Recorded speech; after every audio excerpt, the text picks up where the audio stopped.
Tour Top Cut, brought to you by GG Tour. We had a really interesting round one, but it was able to be seen in Italian, so a little bit more of an international match here, but instead we'll be jumping in right with an American, Brady Smith, who's been really dominant in double restricted formats like this in 2019, and he's playing Antonio Raimondo, and we are jumping right into this, Jamie. Yeah, all our players that we're featuring today have already just been so excited that we're just getting straight into these matches.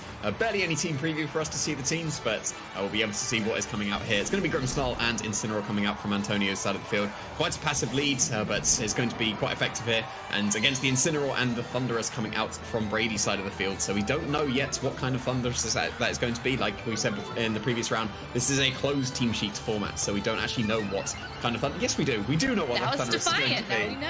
That's the way to find out. Defiant Thunderous into the face of Incineroar as a lead is always very nice because you get that +2 straight away, or +1 because it cancels out the Intimidate. So the Thunderous is going to be a very big offensive threat here. You've got the fake out pressure on both players' side of the field, but faking out Thunderous is probably going to be making use of its Dynamax and go for the Dynamax here. It's probably not the best idea, so you've got to be careful of the Incineroar just going for the passing shot into the opposing Incineroar, getting the switch out, getting those screens going to be able to take on that Thunderous a bit better. So quite passively coming out for Antonio's side of the field, and punish a little bit by getting that Intimidate down onto the Defiant Thunderous already, because that is going to be able to put on a lot of offensive pressure going into this first turn.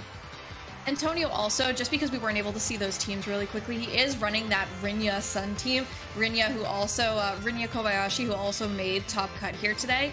So really interesting to see how he's running his own team, and then we're seeing that exact same variant. Incineroar will switch out for Brady, though, and going to bring in the Zacian right out of the gate, putting on more offensive pressure next to this +2 Thunderous, and getting, an Intrepid Sword boost, possibly trying to take that fake out from that Incineroar on the opposite side of the field. This Thunderous is also going to go for a Dynamax here and continue to put on more pressure after getting that boost from Defiant. And it's not going to be doing any sort of prankster shenanigans, and Antonio at least had the foresight to learn that before he clicked any of his moves. So he's probably going to have to pay a little bit more attention to exactly how he allows this Thunderous to kind of carry on moving into this turn. Reflect from the Grimsnarl is a great way to handle that from, either the Zacian or the Thunderous here, putting on a ton of pressure. The Max Knuckle from the Thunderous going to boost that attack after that Reflect into the Incineroar, does over 50% of that HP even through Reflect thanks to that Defiant boost, and gets another attack boost to boot. It's going to have about the Zacian as well. The Zacian's going to have +2 attack at this point now. Oh, the Burning Jealousy is going to be coming out here, and that's going to interact with the Knuckle boost. That's going to burn both these physical attackers. That's the move you wanted to see. Incineroar, if it went for any of its other normal moves, if you went for a passing shot into Thunderous, that's disastrous because you activate Defiant twice. If you just go for a Flare Blitz, that's not doing too much damage. If you're parting shots, the partner Pokemon, you're going to be intimidating Thunderous in the future. Burning Jealousy was the exact move that Incineroar needs to have. The Zacian was at +2, the Thunderous was at +2, and now they are effectively back down to neutral. So a really, really nice move reveal coming out from that Incineroar. Exactly what Antonio needed, because if it wasn't the Burning Jealousy there, +2 Zacian and Thunderous is probably just going to steamroll the rest of the game, but now it has become a lot more manageable. You'll be able to stall out another turn of the Dynamax with the opposing Thunderous. The Incineroar's been taken pretty low. It should be knocked out to whatever attack Brady would decide to go for this turn. You could potentially still get a double knockout into the opposing Grimsnarl with the Hemoblade, and then just an attack with the Thunderous. So just going for another screen here with the Grimsnarl, setting up that light screen as well, so you can take on Brady's Pokemon a little bit better in the future. Yeah, Behemoth Blade from the Zacian is going to do a ton of damage, really onto either of these Pokemon, but more importantly into this Grimsnarl, who is now trying to get all these screens up, but still take a ton of damage. Even with the burn, brings it down to almost the end of its HP there. Thunderous going for a max Airstream into the Incineroar. Thanks to the boost, it is able to knock out. We also were able to see that the Thunderous was carrying the Life Orb on that prior turn and boost the speed of these Pokemon on Brady's side, who are, even with the burn and the Reflect on the opposite side, they're still incredibly strong and now incredibly fast. You're going to be outspeeding the rest of Antonio's team, and if you've got something like a Thunder Wave on the Grimsnarl, you can't be going for that anymore because of the 2 burns that's on the Zacian or the Thunderous. If you've got Scary Face, you've got to be very careful of going to that with that attack into the opposing Thunderous, because that would also activate Defiance. So the speed control is definitely on Brady's side of the field going into this turn. The Groudon doesn't really matter too much about whether it's moving first or not. It's going to be able to be bulky enough to take on both these Pokemon. It's going to have quite a good typing into them as well. If it does want to be going for the Dynamax, then the Zacian is burned here, so it is not going to be doing as much damage with the Behemoth Blade. The Thunderous isn't going to be doing too much damage to the opposing Groudon thanks to that burn as well and the Reflect. So Groudon is actually in a pretty reasonable position. It can easily take the knockout onto the opposing Zacian with any kind of ground move or whatever it wants to go for, whether that's just going for the regular Precipice Blades or that Max Quake. And as Thunderous has taken a very sizable amount of damage, it could be in range of a Rockfall from the Groudon at this point as well. You could wonder if the Brady's going to be switching out into the Incineroar there with the Zacian, because that would be able to get the Intimidate onto the Groudon, which probably wants to be going for the Dynamax, but then you sacrifice your +2 on the Zacian, and then when it comes back in, it's not going to be doing as much damage thanks to that burn that is going to be sticking on it for the rest of this game. So Brady's got a little bit of a decision here whether he wants to go more on the offense or switch out into that Incineroar for the Intimidate, but it looks like offense is going to be the option here. Yeah, that Groudon is easily going to be that Dynamax choice here. I've been wrong on Dynamax calls in the past, Jamie, but I don't think it's going to be that Grimmsnarl with maybe 10 HP left. So this very healthy Groudon will be the Dynamax choice for Antonio. Going to be able to do a ton of damage, possibly, like you said, with a Max Rockfall into this Thunderous. That's not going to love taking that. And instead, though, Grimmsnarl goes for a Scary Face and should be going into that Zacian slot, risking another Defiant boost here. So it is into that Zacian, lowering that speed. Thunderous going for a max Airstream, though, to continue to boost that speed up into that target Grimmsnarl. So now Grimmsnarl is off of the field, not going to be able to do any sort of shenanigans with a Scary Face there, but it shows that it doesn't have Thunder Wave, which is important when you're running something like Burning Jealousy on your side of the field. Thunderous, of course, getting a little bit more Life Orb damage. Zacian going for a substitute here. A pretty passive play from Brady, but very important because this Groudon is going to be going for a Max Quake right into that slot. It's able to waste one of the turns of Dynamax from the opposing Groudon. That would have easily picked up the knockout onto the opposing Zacian, and now you get to stall out for a turn and still have your Zacian on your side of the field. It is going to be potentially taking an Intimidate from the Incineroar that was on Antonio's side of the field, but stalling out any turns of Dynamax from the Groudon is going to be very useful, especially when yours is completely used up as well for the Thunderous. It is going to be going back to its regular form. Can't go for those Airstreams anymore. It has to be just going for the Flies instead. And Zacian is the Pokemon you want to be seeing on Antonio's side of the field. Going to be able to put on a lot more pressure onto Brady's side of the field because it is not going to burn. It's able to do a lot of damage to both of these Pokemon. The Groudon's still got 2 turns of its Dynamax. Thunderous is absolutely going to be in range of any kind of Rockfall. Potentially even some Play Roughs coming out from the Zacian as well. Maybe even a Behemoth Blade, even though it is resisted, should still be able to pick up the knockouts. But the speed control was put onto Brady's side of the field with those 2 Airstreams. We'll still have to see the interaction with the Zacian because it got Scary Face, but then 2 Airstreams, so it should be back to neutral at this point. And we'll have to see the speed interactions with both Zacians because that could be very crucial here, depending on which one moves first. But Brady doesn't want to play into that this turn. It's going to be protecting it. Yeah, going to be protecting himself from something like another Max Quake, but a Brick Break into the Groudon is really importantly going to remove the Light Screen and the Reflect and show what that Max Knuckle move was, while the Play Rough from the Zacian goes into that Thunderous slot, does a ton of damage thanks to those boosts on that Thunderous there, and finally removes that pesky Thunderous, while this Max Quake will go into the Zacian through this Protect, but should still do a ton of damage, and that is enough to get the knockout even through that Protect. So now Brady, who looked like he was in such a dominant position with these 2 incredibly boosted Pokemon, is kind of starting to get onto the back foot, facing 2 Restricteds from Antonio. That was a potentially wasted Behemoth Blade that could have gone off for Brady's side of the field because the Protect not saving the Zacian meant that you did have the opportunity to just go on the offensive that turn. And Behemoth Blade, even with the burn, was still going to do a reasonable amount of damage to either of these Pokemon. It could have put the opposing Zacian in range of the Calyrex that has just switched in. You get the Intimidate as well with the Incineroar that's just switched in as well. Both are very healthy, so down to these last 2 Pokemon. 2 Pokemon that you would be wanting to face against the opposing Zacian, outspeeding it with the Calyrex, potentially going for the burns as well with the Willows. If you want to burn the Groudon, if it's carrying access to that, that would be very good as well. Getting the Intimidate onto the Zacian means that the Incineroar can also take it on a lot better as well. Just 1 more turn of Dynamax for the Groudon, so it can't be faked out here as the Incineroar switched in, so would most likely be going for the fake out into the opposing Zacian as well. And if you do have Will-O-Wisp on the Calyrex, this is the turn to definitely go for it. If you don't see a Will-O-Wisp this turn, it probably isn't going to have access to it. But burning on either the Groudon or the Zacian would be very beneficial for Brady here.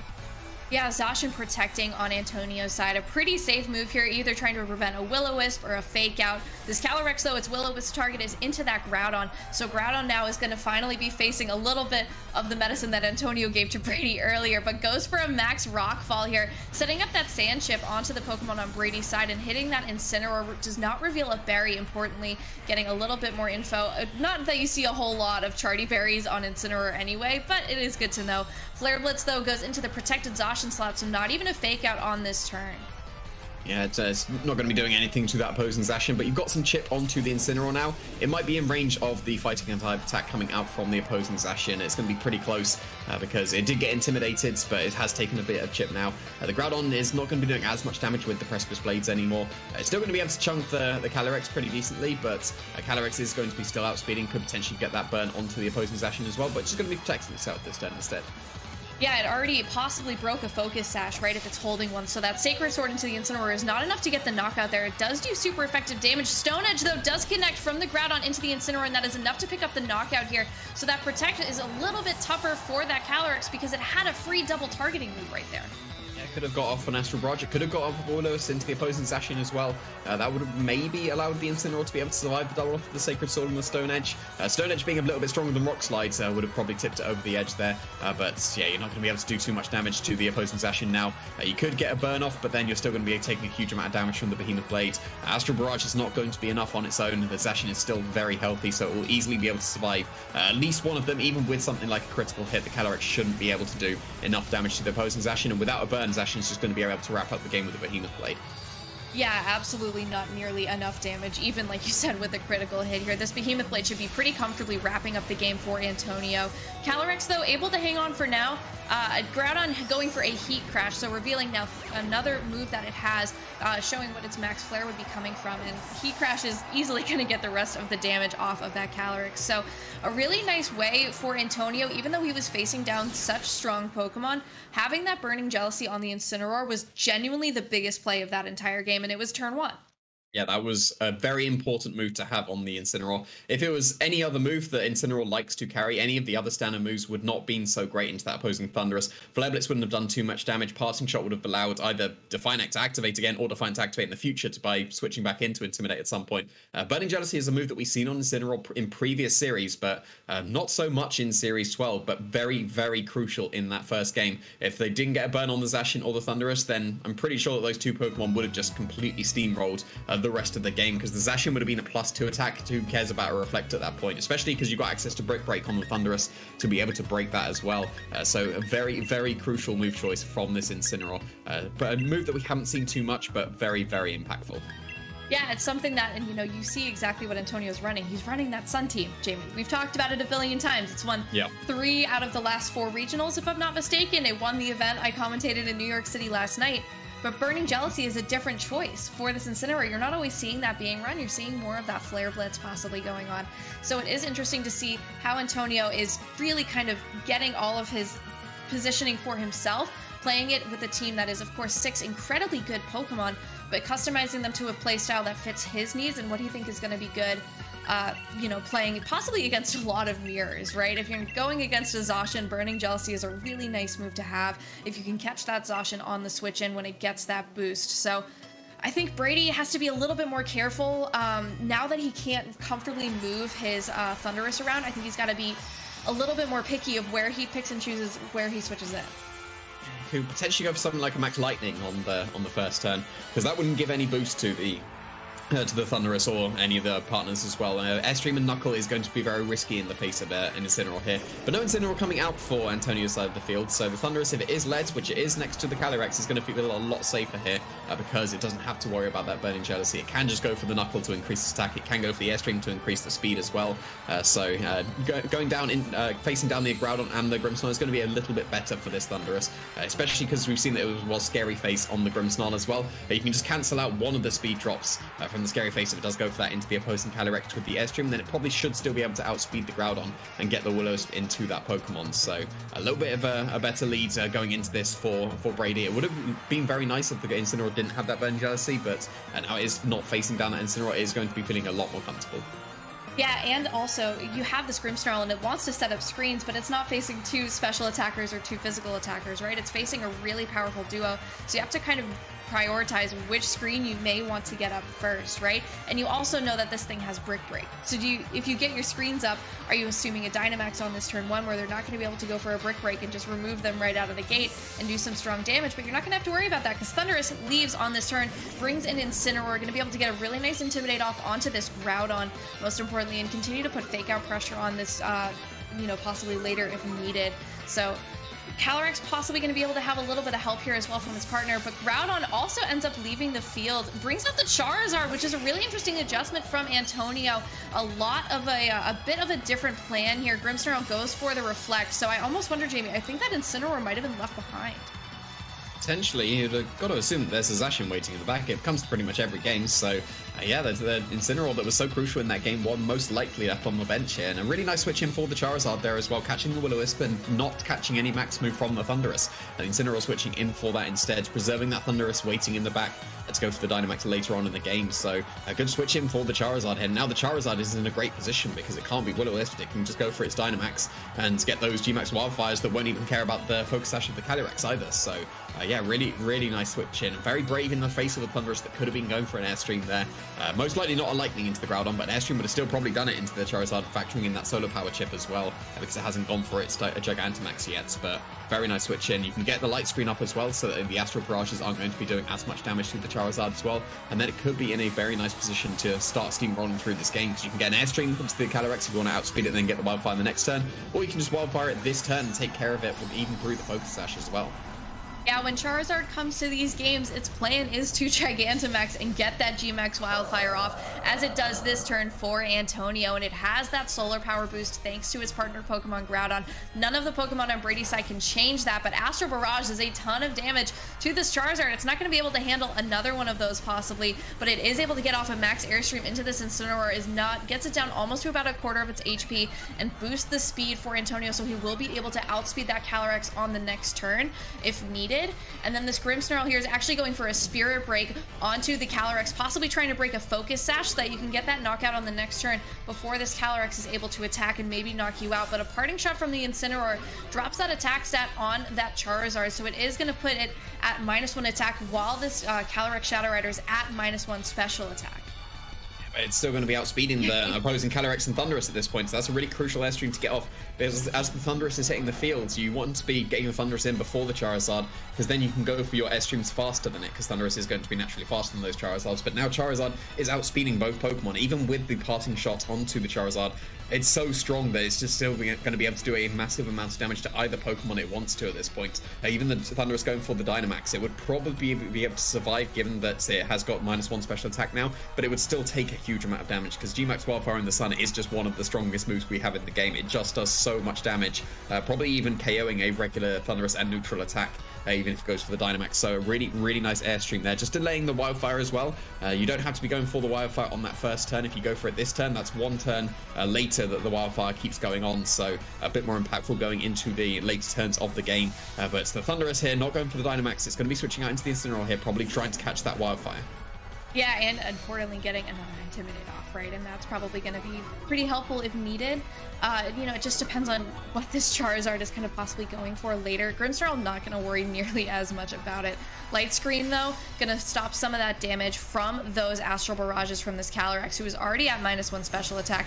The G-Max Wildfire, though, goes into this Incineroar. Like you said, it does catch it, but it's still enough for the knockout, even though that is not a very effective move into it. And now you're going to continue to get that chip damage onto your remaining Pokemon here for Brady. Astral Barrage through a Light Screen, -1 special attack, does not do a ton of damage here. Charizard's Solar Power, I feel, almost doesn't equal him out. And so it's going to be able to make use of the full turns of Dynamax here for the Charizard. You'll be able to get another Sun-boosted Wildfire off into either Pokemon. The Calyrex has been chipped down, so that it's definitely going to be in range of the attack at this point. And the Thundurus coming back in, it probably wants to be going for something like a Max Guard. Protect won't do enough, because you'll still take the chip through the Protect and then take the regular amount of Wildfire damage. So going for a Max Guard here will definitely keep the Thundurus safe. If it wants to just go on the offensive, it's going to have to take that Wildfire that is going to be doing still so much damage. But if you do go for the Airstream this turn, at least you're going to get your speed control going as soon as possible, so that you can make use of your Dynamax for the most amount of turns that you can for the Thundurus. Because if you go for a Max Guard, that is wasting the final turn of Dynamax, but it's also effectively just trading 1-for-1 on turns of Dynamax here. And with the Grimmsnarl switching out, it's going to be preserving the speed control with that Scary Face, as the Zacian's just going to be switching in. Yeah, and Zacian is pretty comfortably looking down, I think, both of these Pokemon here. No Incineroar, I'm pretty sure now, from Antonio, so that was the Pokemon that was left behind for this Charizard. There is going to be a Dynamax here, assuming it is on that Thundurus, if I'm not mistaken, being able to, again, get those max Airstreams, try and get its Calyrex closer in speed to both of these Pokemon. However, this Charizard was just able to use that max airstream so advantageously a couple of turns back for its first Dynamax move here. And so this Calyrex is going to go for a Protect, trying to mitigate some of the damage from either of these Pokemon, either stopping it from the Zacian or just getting a little bit less from this Charizard here. And through this Protect, it is not able to really bring it down far enough. So a really nice Protect from this Calyrex, not able to get any damage off this turn, and now having to fight with another speed boost from this Charizard and this Zacian. So this one max airstream, you're gonna have to back it up with, I think, at least 2 more. Yeah, it was quite a nice airstream coming out from the Charizard. Maybe reading into the max guard that could come out from the Thundurus. And just getting your Zacian definitely fast, because even if the Thundurus goes on the offensive, you are getting your Zacian still faster than the opposing Thundurus. And Charizard has made it through the 3 turns of its Dynamax and still is round to fire off another just regular attack. If it's got something like Blast Burn, that's still going to be as strong as the G-Max Wildfire would have been. It's still outspeeding the opposing Thundurus because it's got 2 airstream boosts at this point, so it's still going to be outspeeding, matching that one from the opposing Thundurus. Both Pokemon are going to be in range of the Zacian at this point. The Calyrex is just going to be able to knock it out, be knocked out by either Pokemon. Thundurus would probably need to be doubled up. The Blast Burn is going to be coming out here, and it's just easily going to clean up that Calyrex. Yeah, that Calyrex not able to get off something like a Will-O-Wisp into that Zacian, which would have really helped out this Thundurus and that partner Incineroar in the back. But this Zacian able to go for a Behemoth Blade into the Thundurus here, who is not loving taking a Behemoth Blade in that Dynamax form. Does a ton of damage. It is almost enough for the full knockout. Not full, but pretty close to a full knockout there, even if not very effective. That max airstream into the Zacian, going to be able to help this Thundurus go a little bit faster, but is it really going to matter all that much when there's so little health left for this Thundurus here at the end of the game, thanks to that Life Orb? Yeah, and then it's still got the Wildfire coming in as well, so that might even tick it over the edge for the Thundurus because of that Life Orb, but it is going to take care of it. So, yeah, that's just going to leave Brady with his Zacian, but it's facing down the speed boosted Zacian as well. The Charizard here now have to take a turn of recharging, so it doesn't have to worry about the fire type move, but the Zacian on Antonio's side of the field is definitely going to be faster this turn and will be able to get off its Behemoth Blade, but the Zacian on Antonio's side of the field has at least taken a reasonable amount of chip damage as well, so it's going to be quite an interesting endgame here because the Zacian is going to be able to most likely knock out the Zacian on Antonio's side of the field with Behemoth Blade. But you do have to be wary of the Charizard as well. If you just ignore it this turn and try and take out the opposing Zacian, that allows it to have the recharge turn and get the Blast Burn the next turn. And the Charizard's also got the speed boost, so it's still outspeed as well.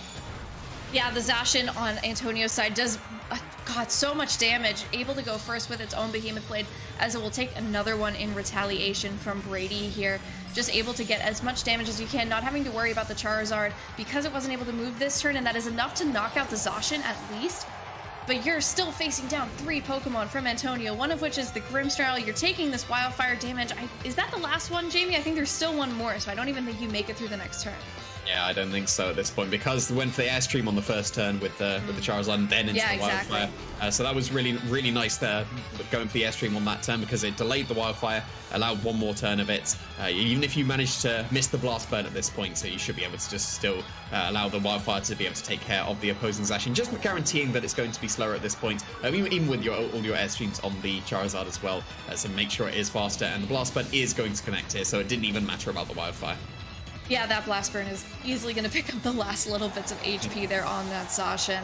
Grimmsnarl, a really nice play, I think, bringing that in the back and allowing the Zacian to go out and just do what Zacian does, and that's get big damage off on Dynamax Pokemon, and really every single Pokemon in the format, not just Dynamax, but, you know, really interesting plays by Antonio to bring that Charizard, because you saw how much work that Incineroar did. You're almost like, well, obviously he's going to bring it. He's got a Defiant Thundurus. He's got these opportunities in a max format. And then he's just said, you know, I'm going to adjust for you thinking that I'm bringing it by not bringing it and bringing Charizard instead. Yeah, getting the airstream boost before the Thundurus was able to get its own airstream was very crucial in that game, because it just allowed the Charizard to basically do whatever it wants to do. Brady ended up trying to dance around the Dynamax of the Charizard, but then that just allowed the Incineroar to just be taken care of by the Wildfire. The Thundurus was going for its Dynamax a little bit too late. The Calyrex was quite passive with those screens not doing too much with the Astral Barrage. The fact that the Charizard was able to make it through in all turns of its Dynamax, and then 2 extra turns as well on top of that to get a final attack off, was very crucial going into that game. A very smart airstream on the turn 1. Had the option to just take care of the Calyrex with the Wildfire, but thinking ahead, getting that airstream first, put that Charizard into a fantastic position to take that game. it's really interesting to see how these teams prioritize their speed control and where you find it, right? Because it almost, when you see that Sun team, you're always like, your two forms of speed control tend to be Charizard and Grimmsnarl. And you don't always feel like, without something like a Whimsicott on the team or something that can go for a Tailwind, like a Prankster Thundurus, maybe if you're seeing that at a different point in the game. It's interesting to see how these players manage that speed control with these teams opposite of them that sometimes seem like they can get the faster jump. But I think Antonio really did a good job of dealing with that this game.